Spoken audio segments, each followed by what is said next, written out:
नमस्कार, मी पुष्पावती मोरे ह्या तुमच्या यूट्यूब चॅनलवर तुमचं खूप खूप स्वागत करते। बघा, आजच्या व्हिडिओच्या माध्यमातून हा जो व्हिडिओ आहे, जे बँकधारक आहेत म्हणजे ज्यांचं बँकेमध्ये खातं आहे असे सगळे लहान मोठे सगळ्यांसाठी हा व्हिडिओ खूप महत्त्वाचा आहे।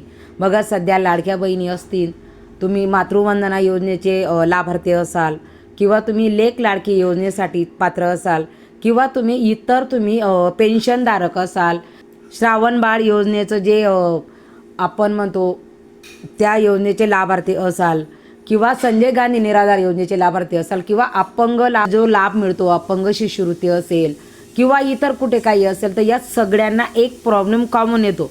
तो म्हणजे आपल्याला DBTच्या माध्यमातून जे आपल्याला ट्रान्झॅक्शन होतं, म्हणजे विधवा पेन्शन असेल किंवा काही सांगा तुम्ही कुठल्या प्रकारचं असेल, नोकरदार असेल, सगळ्यांसाठी हा महत्त्वाचा व्हिडिओ सगळ्यांनी पूर्ण बघा। अगदी सोपा आणि थोडक्यात सांगण्याचा प्रयत्न करेल की प्रत्येकाला एकच प्रश्न येतो की जेव्हा आपलं पेमेंट थांबतं, ज्यावेळेस आपला पैसा निधी आता सध्या लाडक्या बहिणीचं असेल, अशा खूप जणांचा जेव्हा निधी सापतो किंवा अंगणवाडी कर्मचारी असतील, सगळ्यांसाठीच हा व्हिडिओ आहे की तुमचं ज्यावेळेस पेमेंट थांबतं तर त्यावेळेस तुमचा काय प्रॉब्लेम असतो।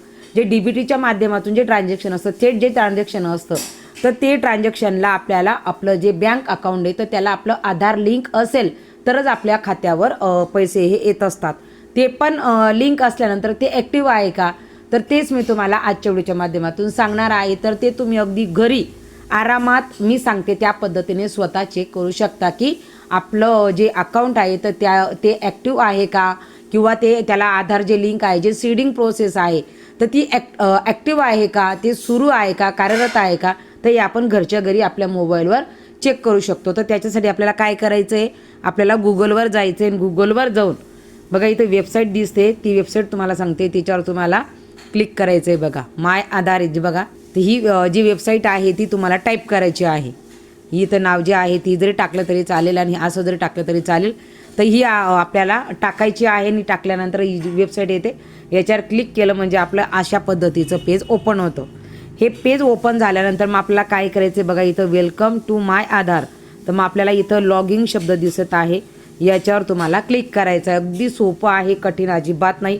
तुम्ही घरच्या घरी व्हिडिओ बघितल्याबरोबर लगेच तुमचं खातं ॲक्टिव्ह आहे का, तुमचं जे सीडिंग प्रोसेस आहे, ज्याला आधार मॅपिंग जे स्टेटस आहे ते तुमचं कार्यरत आहे का, तर ते तुम्हाला चेक करायचं आहे। बऱ्याच जणांचं अकाउंटला आधार हे आधी लिंक केलेलं असतं, परत पुन्हा आपल्याला KYC करावं लागतं, तर ते तुमची आहे किंवा नाही हे जर तुम्ही घरी पाहिलं तर लगेच तुम्ही आधार घेऊन स्वतः बँकमध्ये जा आणि ती प्रोसेस करून घ्या, कारण की ती आपल्याला बँकेतच करायची किंवा बँकेची एखादी ॲप्लिकेशन, तुम्ही ज्या बँकेत तुमचं खातं आहे तर त्याच्या ॲप्लिकेशनमध्ये देखील आपण घरी KYC करू शकतो।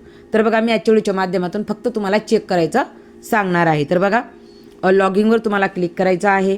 लॉगिंगवर क्लिक केल्यानंतर ह्या पद्धतीचं आपल्यासमोर पेज ओपन होतं। मग आपल्याला काय करायचं आहे, आता तुम्ही ज्याचं चेक करत असाल, स्वतःचं असेल दुसऱ्याचं असेल, तर तुम्हाला इथं आधार नंबर एंटर करायचा आहे आणि हा जो इथला कॅप्चा दिसत आहे तो इथे तुम्हाला टाकून घ्यायचा आहे। समजा तुम्हाला हा कॅप्चा जर समजत नसेल तर तुम्ही या चिन्हाला जर क्लिक केलं तर तुमचा हा कॅप्चा बदलून जातो आणि जर तुम्हाला वाटतं की हा समजतोय तो जसाचा तसा इथे टाकून द्यायचा। जर तुम्हाला तो कळत नसेल तर तुम्ही इथे क्लिक करून तो कॅप्चा बदल करू शकता।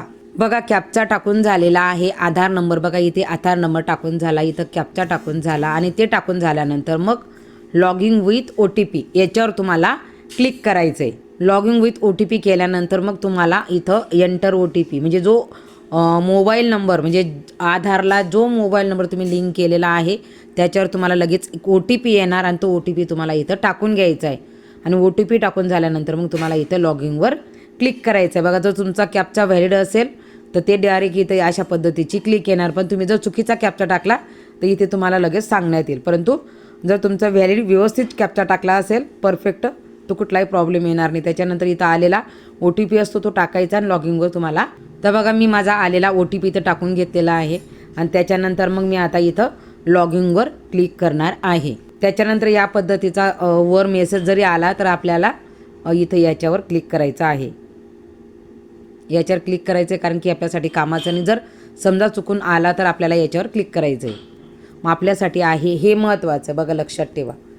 तर इथे तुम्हाला तुमचं जर आधार कार्डवर जर तुम्हाला ॲड्रेस जो आहे तर तो जर तुम्हाला अपडेट करायचा असेल तर तो देखील तुम्ही इथं बदल करू शकता. परंतु मी फक्त तुम्हाला आज सीडिंगच्या माध्यमातून आधार अपडेट करायचं करू शकता जर तुम्हाला करायचं असेल तर. परंतु मी फक्त सीडिंग प्रोसेस किंवा चेक कसं करायचं हे सांगत आहे. तर बघा आपल्याला इथं स्क्रोलिंग करत जायचं आहे, खाली ते ऑप्शन येतं. तर बघा आपण स्क्रोलिंग केलं, आता खाली हे सगळे ऑप्शन आहे. तर त्याच्यातलं आपलं महत्त्वाचं जे ऑप्शन आहे ते म्हणजे हे बघा, तुम्ही बघू शकता की आपल्याला बँक सीडिंग स्टेटस. तर या ऑप्शनवर आपल्याला क्लिक करायचं, कारण आपल्याला बँकेमध्ये जी सीडिंग ज्याला आपण आधार लिंक म्हणतो ते ॲक्टिव्ह आहे का ते चेक करण्यासाठी आपल्याला बँक सीडिंग स्टेटस हे आपल्याला या ऑप्शनवर आपल्याला क्लिक करायचं आहे. याच्यावर क्लिक केल्यानंतर तुम्हाला जर ह्या बघा इथं दिलेले congratulations your Aadhaar bank mapping has been done आणि हा राऊंड आलेला आहे. इथं जर तुम्ही पाहिलं तर आपला आधारवरचा फोटो देखील असतो आणि इथे जर तुम्ही पाहिलं तर बघा बँकेचं नाव देखील येतं, कुठली बँक आहे तुमची हे पण येऊन जातं. त्याच्यानंतर बँक सीडिंग स्टेटस, तर ते स्टेटस ते जर पाहिलं तर ते ॲक्टिव्ह आहे. इथं ग्रीनमध्ये जर तुम्ही पाहिलं ते कधी केलेलं आहे बघा, लास्ट अपडेटेड डेट तर 29/4/2022, म्हणजे तुम्ही कधी केलेलं आहे तर त्या तारखेपासून तुम्ही बघू शकता. जर तुमचं ह्या पद्धतीनं जर केलेलं असेल तर तुमचं समजून घ्या की तुमचं जे बँक अकाउंटला आधार हे लिंक आहे, तुमची सीडिंग आहे झालेली आणि तुमचं जे बँक मॅपिंग असतं ते झालेलं आहे, एवढं लक्षात ठेवा. म्हणून आजच तुम्ही हा व्हिडिओ बघा आणि लगेच तुम्हाला आपलं आधारचं जे स्टेटस आहे, जी सीडिंगचं प्रोसेस आहे तर ती तुम्हाला बघून घ्यायची. म्हणजे तुमचं खातं मग तुम्हाला कुठंच जायची गरज नाही. तुमची जी अपडेटची डेट आहे ती देखील तुम्हाला दिसते. तर अशा पद्धतीने खूप महत्त्वाचं आहे बघा. इथं जे आहे ना NPC आहे हे आपल्यासाठी खूप महत्त्वाचं आहे आणि हे बऱ्याच जणांचं नसतं, त्याच्यामुळे बऱ्याच जणांचा पैसा हा थांबून राहतो. लाडक्या बहिणीच्या बाबतीत देखील हेच होत आहे. त्याच्यामुळे लाडक्या बहिणी असतील, इतर पेन्शनधारक असतील, कर लाभधारक असतील तर यांनी हे चेक करावं म्हणून आजचा हा व्हिडिओ होता. जर तुम्हाला व्हिडिओ आवडला असेल तर मात्र तसं लाईक करत चला, जेणेकरून पुढच्या व्हिडिओ करण्यासाठी मला प्रोत्साहन मिळतं. चॅनलवर नवीन असाल तर सबस्क्राईब देखील नक्की करा, म्हणजे सबस्क्राईब केलं असेल तर तुम्हाला येणाऱ्या अशाच वेगवेगळ्या व्हिडिओ बघायला मिळतील. आजच्या व्हिडिओपुरतं एवढंच. धन्यवाद.